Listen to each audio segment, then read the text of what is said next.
অভিনয়ের বাইরে তিনটি বিষয় বলেছেন। হাজবেন্ড হিসেবে সাকসেসফুল হাজবেন্ড, সাকসেসফুল পিতা বলতে পারি আমরা, কারণ পিতা আমেরিকার ইউনিভার্সিটিতে আপনি মেয়ে পড়েন। সাকসেস পিতা, সাকসেস পিতা। সো এটা একটা ডিফিকাল্ট, তারপরেও বলবো অবশ্যই এটা অনেক অনেক ভালো বিষয় যে বাচ্চারা একটি আধুনিক বিশ্বে সে ওখানে ইউনিভার্সিটিতে পড়ছে, আর একজন হাই স্কুলে যাওয়া শুরু করলো আজকে থেকে। অবশ্যই সেই জায়গাটা খুবই ইন্টারেস্টিং। আমার ছোটো মেয়ে খুব মজার কথা বলছিল আকাশ ভাই, সেটা হচ্ছে এরকম, বলছি বাবা তোমাকে হঠাৎ করে একদিন বলছি বাবা তোমাকে থ্যাঙ্কস। আমি কেন, হঠাৎ করে কী করলাম থ্যাঙ্কস, মানে কি পটাচ্ছ নাকি তুমি, কিছু চাইবা? বলছে না না না আমি কিছু চাইবো না। বলছে যে আমরা যেখানে আছি এইখানটায় এই নেইবারটা আমার খুবই পছন্দের।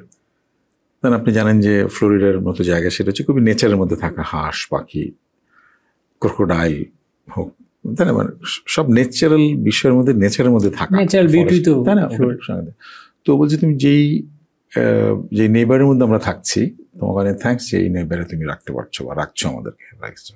তো আমি সাথে মনে মনে আল্লাহর কাছে বললাম যে ইয়াস, মেয়ের মুখ থেকে এটা বলা অনেক বড়, অনেক বড় পাওয়া, বড় গিফট। তো ভাবলাম, তখন বললাম আল্লাহ যে এটা যে ওদের জন্য পারলাম এবং ওরা যে খুশি হয়েছে সঙ্গে সঙ্গে, এটা খুবই ইন্টারেস্টিং আর কি। ATV USA, বিশ্বজুড়ে বাঙালিয়ানা।